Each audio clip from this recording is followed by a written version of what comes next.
I've seen them everywhere else. Yeah. But they only get loud for NorCal.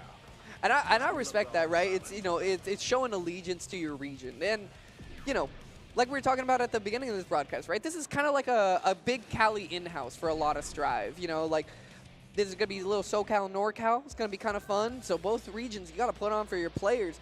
I see, you know, like I see an assortment of players that are going to be here rooting for SoCal. I see some of the NorCal crowd potentially pulling up for Brone. It's just going to be about who takes it home. It's just unfortunate that we're both SoCal.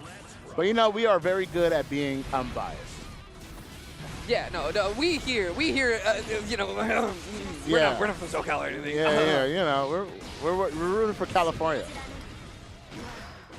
Jailed into this corner here. Brone putting a bit of action down here. Lēʻahi trying to get something started. 5D, I like. Oh, I like that. Really checking for any 5P or 2P presses. Brone very reserved and finds it out later. Yeah. Now, how do you feel? Have you seen these players play often, and how do they go? I've not actually. So actually, I haven't seen these players in particular play against each other. But Lēʻahi has a good amount of experience playing against GC Yoshi, who, you know, like has a good amount of Bedman experience. I think Brone is a little bit of a different beast. I think Brone is a lot more of a player-oriented competitor. Right. He loves to know when you're going to be bursting, when you're throwing reversal supers, like you just saw, and how to exploit that. So I feel like if Lēʻahi can get the player tempo down, that will be what the difference maker is. I like that, yeah. And you know, I think with a game like this game, you can get really far of knowing your player well. I would say you would need a baseline of knowledge of the character, but you cannot have that super high end versus some players if you know the player matchup very well. Yeah, and it's all about like baiting burst, Yes, YRCs, correct. things like that. Correct. And especially in a game like Strive where there are moments where you need to press, knowing how often they're willing to gamble that, I mean, it pays huge dividends here. Yeah. Oh, big empty into another big counter hit. Another big knockdown. We go to this corner, tries to get the cross up. We got a lot of meter, though. You're at the point where, like, chip wins are starting to be on the table. Oh, no swords! We're throwing nothing! And we're getting thrown for it! Just Lēʻahi, like that. I think actually maybe misinputted a super there to try to get OTG, swords back? or probably the OTG, right? Yeah. Unfortunate. Did the I choose you and didn't choose anything? Yeah, just barely didn't quite get across the finish line there. But, I mean, you know, showed it competitive, kept it tight. Brone gonna need to make sure that you're locked in. Missed up the jump S and the 6P to punish that. Oh, big jabs out here. Using this JS, this is actually like a really polarizing button in this matchup, is that JS, right? Because a lot of Rams struggle with dealing with verticality. And Brone always just wants to be up in the air, either firing misfires off or chopping off the heads with that JS. Yeah. Wow, good 2S check. Man, Brone just feels very, very stable against a character like this. Yeah, playing very, very confidently right now. Ooh, gets pulled in. That vacuum JS is so plus. We do not get the press there.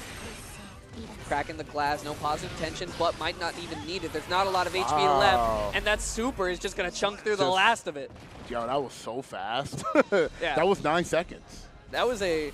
And even off like a small knock, like a soft knockdown, you're still cranking out super. Like, yeah, that was, dude. That was a sprint. And that's what momentum will get you, right? It's just like being able to just knock a round down quickly. You got to be able to shake that off. But we're right back into it. Lēʻahi in a positive position here as we get this jail into the corner. He will go for the burst. Yeah.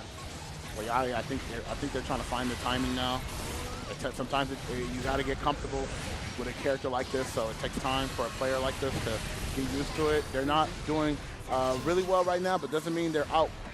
Ooh, PRC for PRC. Good avoidance on pressing there. Lēʻahi just recognizes if we're both spinning, you know, it doesn't get to be my turn right away. Yeah.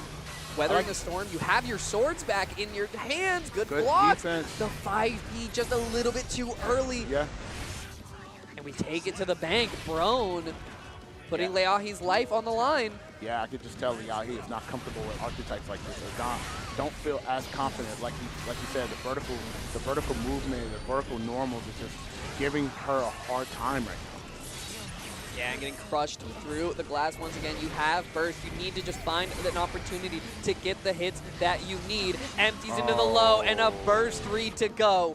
Brone is going to be making our way on along in this bracket. Lēʻahi, round of applause, of course, for holding it down, taking, I believe, 3rd place home. Or no, excuse me. That was for losers. Yeah, that was for loser side. So yeah, Brone is going to be matching it up against Pugs. Yeah. As we go into our final few here. This is going to be our last ad break. Apologies for the false start on last one. We only have a couple competitors left. We appreciate you sticking it out with us. Don't go anywhere. We'll be right back.